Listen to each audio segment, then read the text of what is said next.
Choose her or your empire. You have 60 seconds.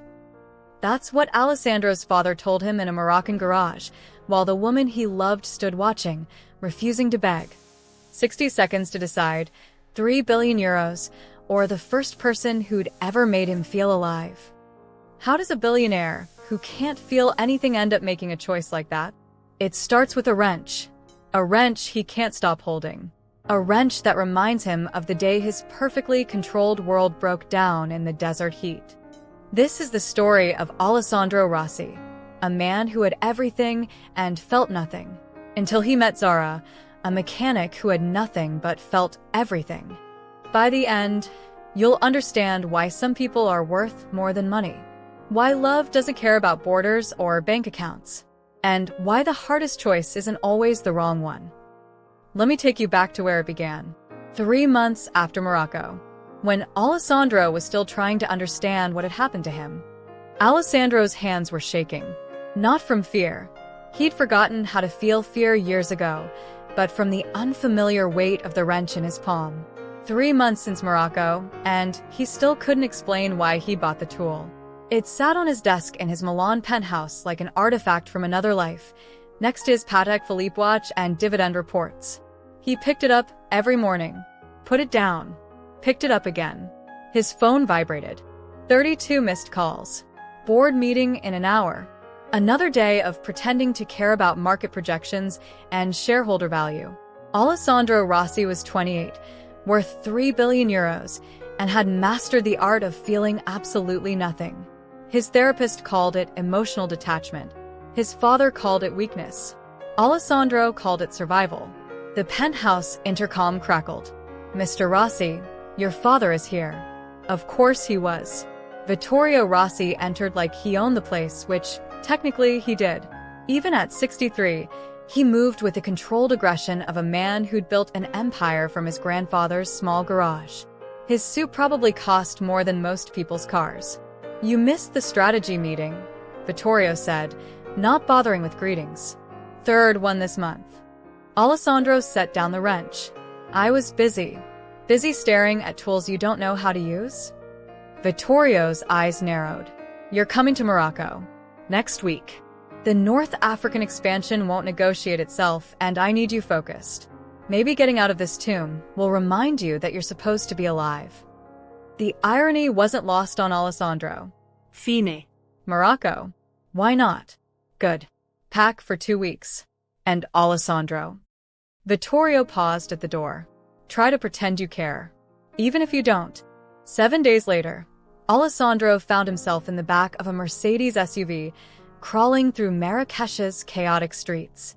His father sat beside him, pontificating about market penetration and distribution networks, while Alessandro watched the city blur past, vendors shouting, scooters weaving through traffic, colors and chaos, and life happening everywhere he wasn't. Then the engine coughed, sputtered. Died. "What's happening?" Vittorio demanded as their driver cursed in rapid Italian. "Engine failure, signore. I need to find a mechanic." They limped 3 blocks to a small garage tucked into the Medina quarter. The building was painted ochre, barely wider than their SUV, with Arabic script above a doorway that looked like it might collapse. Through the open bay, Alessandro could see someone bent over an engine, sparks flying from a welding torch like angry fireflies. "This is where we're stopping?" Vittorio's distaste was palpable. "Find somewhere proper." "This is the closest, signore." The figure straightened, lifted the welding mask, and Alessandro forgot how to breathe. She was maybe 26, with dark curly hair escaping a messy bun, skin the color of honey, and eyes so intensely focused they seemed to see through metal and machinery straight to the truth of things. Grease smudged her cheekbone. Her coveralls were stained with oil and ambition. "Engine trouble?" She spoke English with a French-Moroccan accent that turned the words into music. "Obviously," Vittorio said.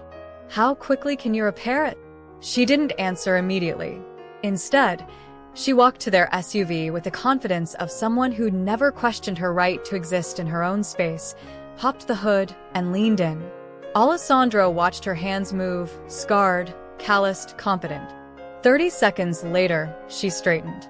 Fuel pump failure. 45 minutes, maybe 50 if the replacement part needs adjustment. We'll pay triple your rate for 20 minutes, Vittorio said, already pulling out his wallet. She looked at him the way you'd look at a child who'd suggested the sun rise at midnight. I'll do it properly in 45 minutes. You'll pay my normal rate. Money doesn't make bad work good, and I don't do bad work. Something cracked in Alessandro's chest.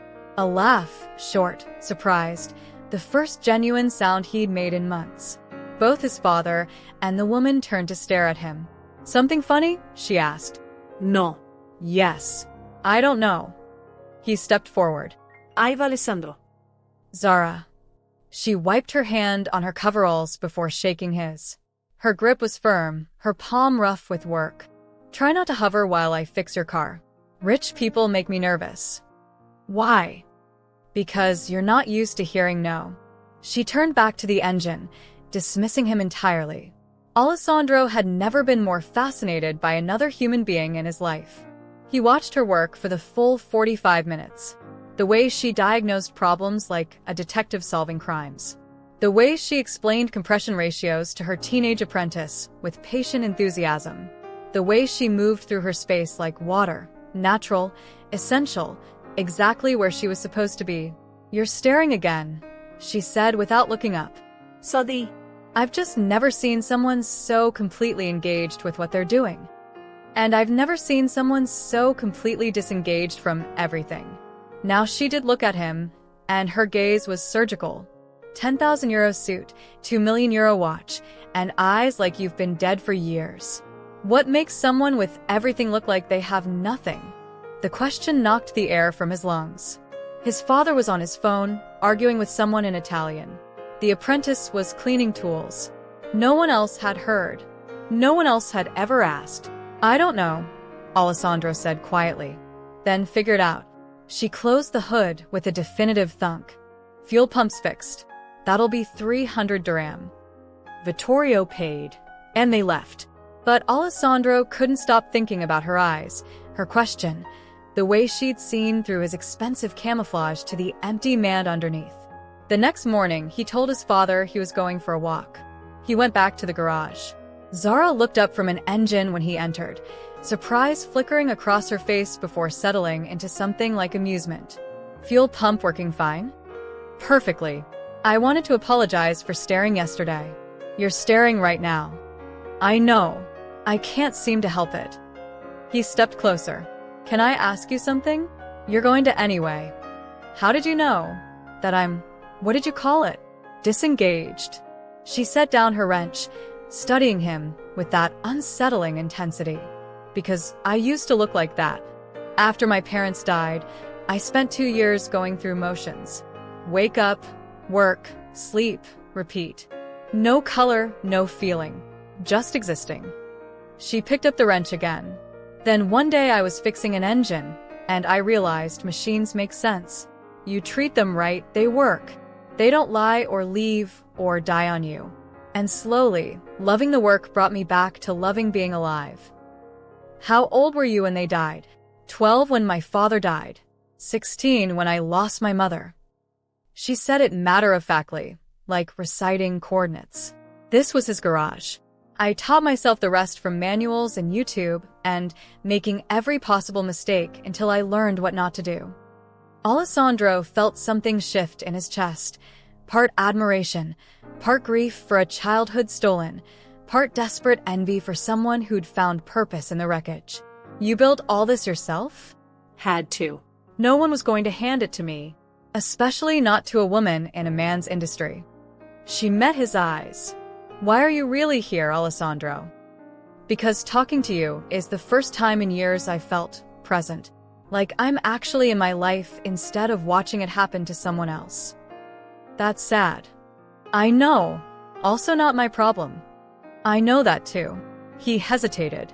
But maybe you could let me buy you tea anyway? As an apology for the staring. Zara studied him for a long moment. Then, impossibly, she smiled, transforming her entire face from guarded to radiant. 1 tea. Then you go back to your hotels and board meetings and leave me alone. They didn't have one tea. They had three, sitting on her garage rooftop as the sun painted Marrakech in shades of amber and rose. Alessandro learned that Zara had raised herself from 16, built her business through sheer determination and skill. That she loved engineering because it made sense. Fix what's broken, improve what works, create what doesn't exist yet. "What about you?" she asked, passing him another glass of mint tea. "What do you love?"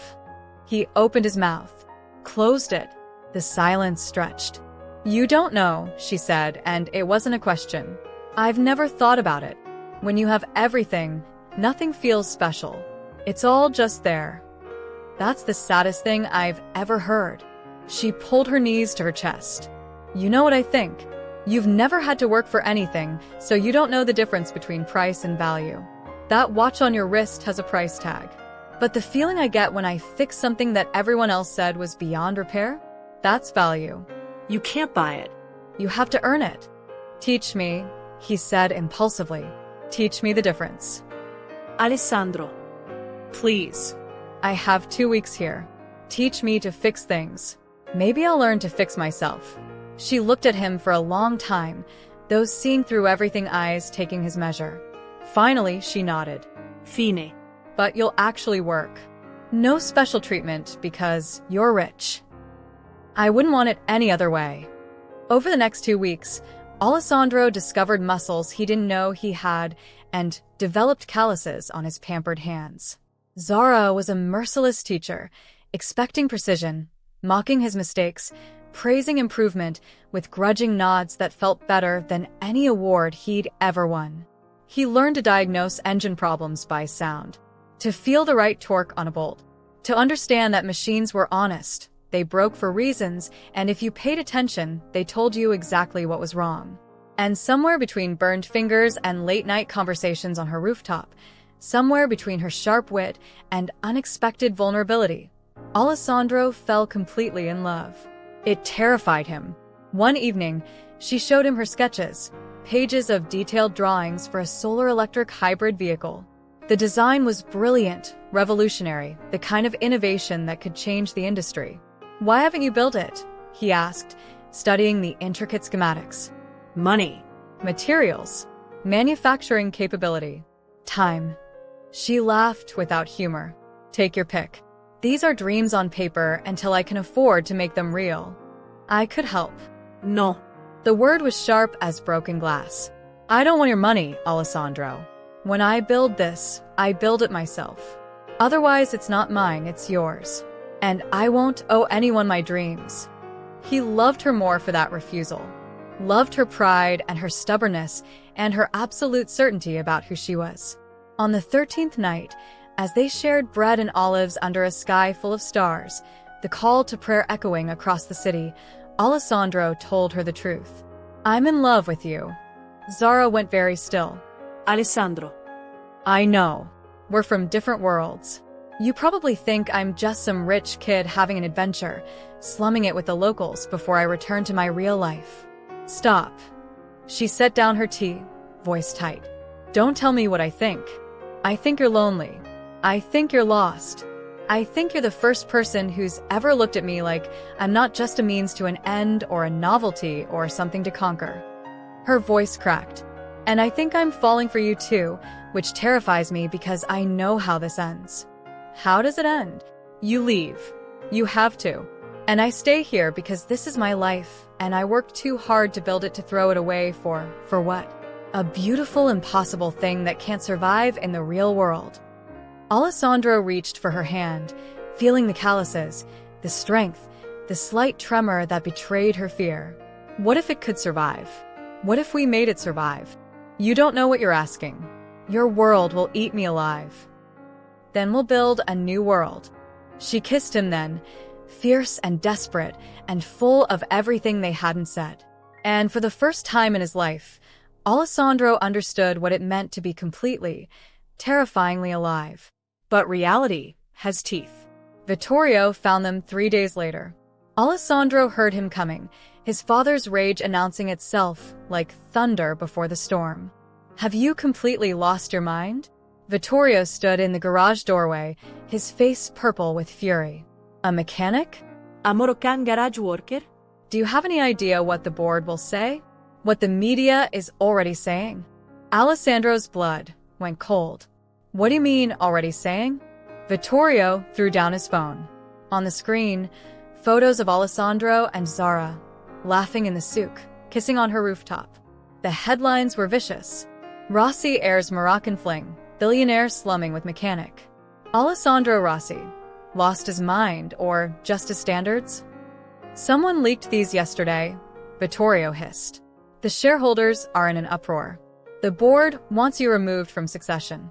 Everything I built, everything your grandfather built. You're throwing it away for what? Exotic adventure? Midlife crisis at 28. I love her. You don't know what love is. You've known her 2 weeks. I know she's the first person who made me want to be alive. Alessandro's voice broke. I know that before her. I was going through the motions of a life I didn't want. I know she challenges me and sees me and makes me want to be better. Enough. Vittorio's voice cracked like a whip. You will end this. Today. You will return to Milan, apologize to the board, and you will marry someone appropriate. Someone who understands our world. And if I refuse, then you're no son of mine. I'll remove you from succession, cut you off completely, and you'll discover very quickly what it means to have nothing. Vittorio's eyes were hard. Choose. Her or your family legacy. You have 10 seconds. Vittorio, stop. Zara stood in the doorway of her shop, her face carefully blank. Alessandro's heart stuttered. Zara. He's right, she said quietly. This was always temporary. We both knew it. I didn't know it. I don't accept it. Well, I do. She turned away, and he could hear the tears she was fighting. Go home, Alessandro. Go back to your real life. I'll be fine. I've always been fine. Zara, please. Go. The word was a sob. Vittorio grabbed Alessandro's arm. Come. Now.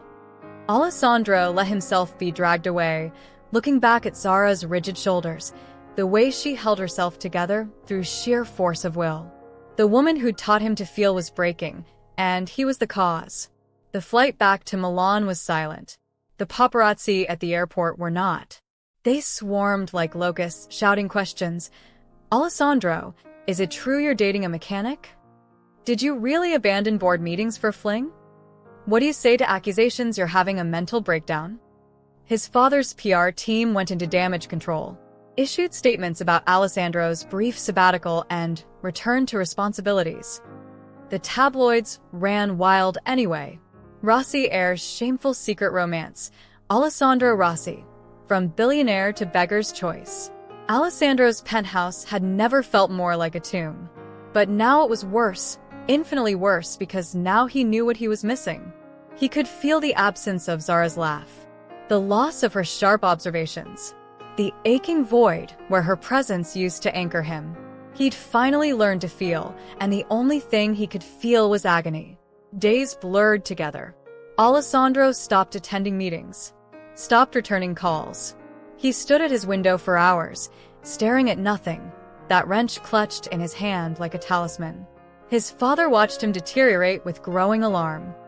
This isn't like before, Vittorio said one evening, finding Alessandro in the dark. Before, you felt nothing. Now you're feeling everything. This is worse. Then you should be happy. You wanted me to care about something. Not like this. Not if it destroys you. Too late. But Vittorio Rossi hadn't built an empire by accepting defeat. He'd spent 40 years solving impossible problems. Maybe it was time to solve one more.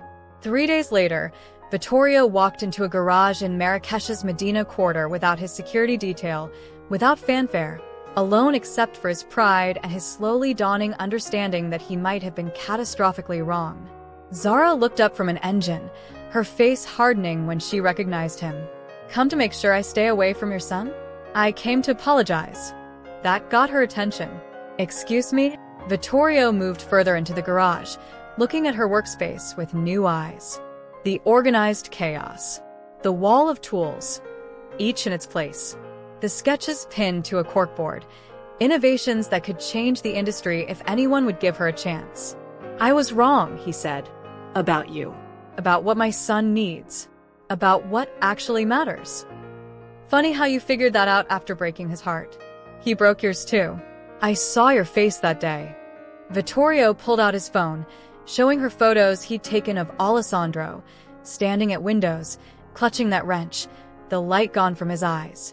This is what I did to him. This is what my pride and my prejudice and my goddamn stubbornness created. A son who finally learned to feel, and the only thing he feels is grief. Zara's hands tightened on her wrench. Why are you showing me this? Because I need to know if you love him, really love him, or if this was just an adventure for you too. Her eyes flashed. How dare you? Answer the question. I love him so much it's destroying me. The words burst out of her.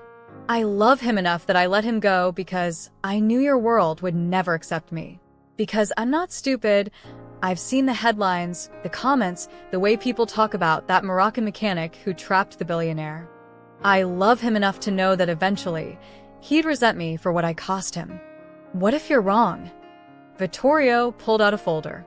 These are your solar electric designs. Alessandro photographed them before he left. I showed them to my lead engineers. Do you know what they said? That they're the fantasies of an uneducated garage worker? That they're brilliant. That they're the most innovative approach to sustainable transport they've seen in a decade. That whoever designed these understands engines at a level most people with advanced degrees never reach. He set the folder on her workbench. I'm offering you a position. Lead Innovation Engineer at Rossi Automotive. Full resources, patent ownership in your name, competitive salary plus profit sharing. Zara laughed, bitter and broken. So, I can be Alessandro's consolation prize? So you can prove you're not prejudiced by giving the poor Moroccan girl a job? No. So you can prove to yourself that you're good enough to succeed in any arena? Vittorio's voice gentled. Zara, I can't undo what I did. I can't erase the headlines or take back my words. But I can give you a chance to show the world what you're capable of. Come to Milan. Work for 6 months. If you and Alessandro can't make it work, fine. You'll still have launched your career. But if you can, he paused. Then maybe you'll build something neither of you could build alone. Why? Why now? Because I finally understand what my son tried to tell me. That legacy isn't just about buildings and bank accounts. It's about the people who carry your name forward. And if he loves you, if you love him, then your family. Even if you never take his name, even if the board hates it, even if society never accepts it, your family, because he chose you. Vittorio held out his hand. So, what do you say? Take a chance on Milan. Take a chance on my son. But most importantly, take a chance on yourself. Zara stared at his outstretched hand for a long moment. Then, slowly, she reached out and shook it. 6 months. Professional evaluation only.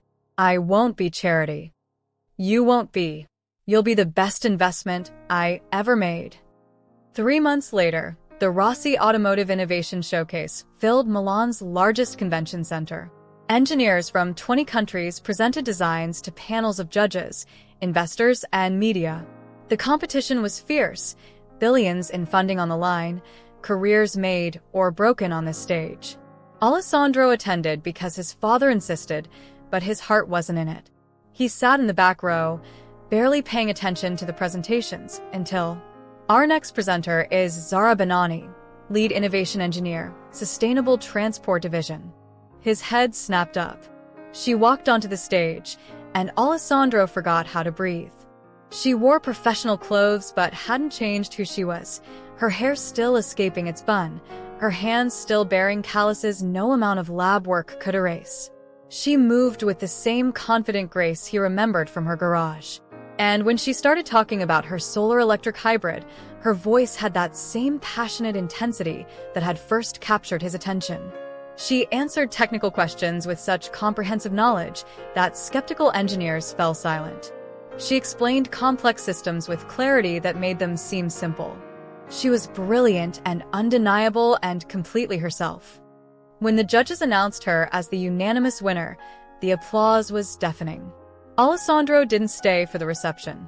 He went to the roof of the Rossi building, to the garden where employees sometimes ate lunch, where the city sprawled below, and the sky opened above. He heard her before he saw her. Running away from your own party? He turned. Zara stood at the rooftop entrance, trophy in hand, still wearing her presentation clothes. I didn't want to intrude on your moment, he said. You won on merit. You don't need me complicating it. 3 months, she said, walking toward him. 3 months in the city, and you didn't call, didn't email, didn't even acknowledge I existed. You made it clear you were here for yourself. I respected that. I was here for myself. She stopped a few feet away. I needed to prove I could succeed without you. That I wasn't just some, how did the tabloids put it? Billionaire's exotic fling-flang at engineering. Her voice hardened. Do you know what they said? That your father hired me out of pity. That I must have extraordinary skills in bed to land such a position. That I'm a diversity hire, a token, a box to check. Zara. I won today. Unanimous decision. And you know what? It doesn't matter. Tomorrow, they'll still question if I deserve to be here. They'll still whisper that I'm only here because of you. Then why did you come? Because I had to know if I could survive in this world without compromising who I am. The words burst out of her. Because I needed to prove to myself that I'm not just good in a small Marrakech garage. I'm good anywhere. And I am. I'm brilliant. I'm innovative. I belong here. You do, Alessandro said quietly. You always did. But here's what I figured out during these 3 months, Zara continued, and her voice cracked. Success doesn't mean anything if you achieve it alone.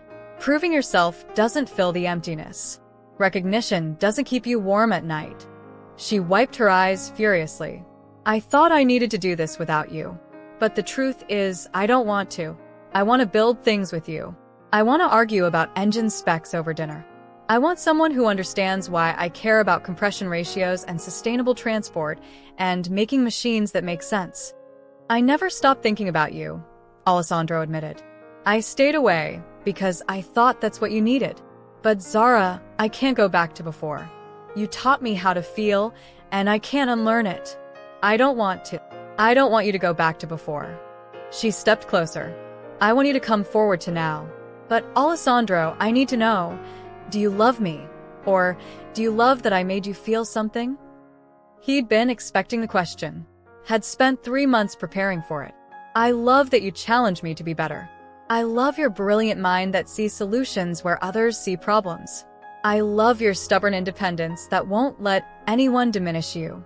I love the way you explain complex ideas with your hands, like you're building them in the air. I love how you hum when you're concentrating.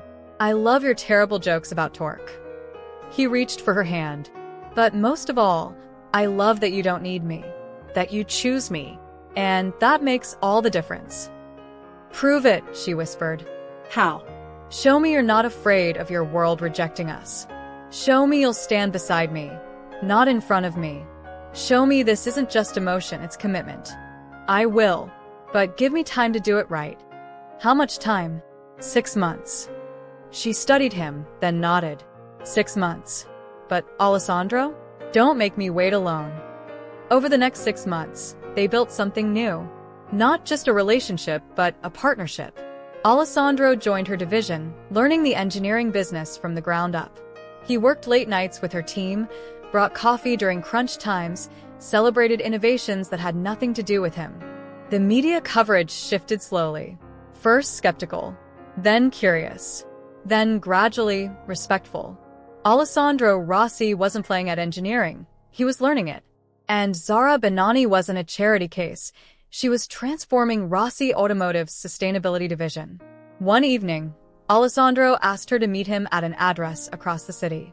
She arrived skeptical. If this is some romantic restaurant, better.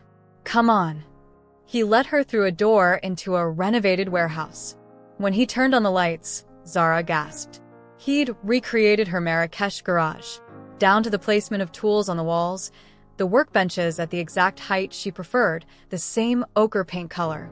but expanded, modernized, with equipment she'd only dreamed of. What is this? Your workshop. Your space. I know you've been using the company facilities, but I wanted you to have something that's entirely yours. He pulled her to the center. You told me once that you built everything yourself, and no one could take that from you. This isn't taking it. This is me saying I don't want you to become part of my world. I want to be part of yours. He knelt then, pulling out a simple silver band inlaid with copper wire, recycled from the first engine they'd fixed together. Zara Banani, you taught me the difference between price and value, between existing and living, between having everything and having what matters. His voice shook. Will you marry me? Not despite our differences, but because of them? Not to join my world, but to build a new one together? She stared at him, tears streaming down her face. Then she started laughing, that beautiful, unguarded laugh he'd fallen in love with in a dusty Marrakech garage. You're completely insane, she said. Is that a yes? That's a yes. Obviously yes. How could I say no to a man who built me a garage as a proposal gift? He slid the ring onto her finger and kissed her as the lights of Milan glowed through the warehouse windows, as the future they'd fought so hard for finally became real. But their story had one more chapter to write. The wedding, 6 months later, was unlike anything Italian or Moroccan society had seen. They blended traditions fearlessly, Moroccan henna ceremonies and Italian Catholic blessings, Nawa musicians and opera singers, tagine and risotto served side by side. Vittorio's toast brought tears to even the most cynical eyes. I spent 40 years building a legacy. Buildings. Profit margins. Market share. I thought that's what mattered, what we leave behind in concrete and capital. But my son taught me something these past 2 years. He taught me that the greatest legacy isn't what you build, it's who you become and who you help others become. He raised his glass to Zara. Welcome to the family. Not because you're marrying my son, but because you made him into the man I always hoped he'd be. Someone who values people over profit, purpose over prestige, love over legacy. But the moment everyone remembered came during the reception. Alessandro and Zara were dancing, laughing at his terrible rhythm, her teaching him the steps, when Zara suddenly stopped. Alessandro. Something in her voice made his heart stop. What? What's wrong? She took his hand and placed it on her stomach. Remember how we talked about building something new together? His eyes widened. You're pregnant. 10 weeks.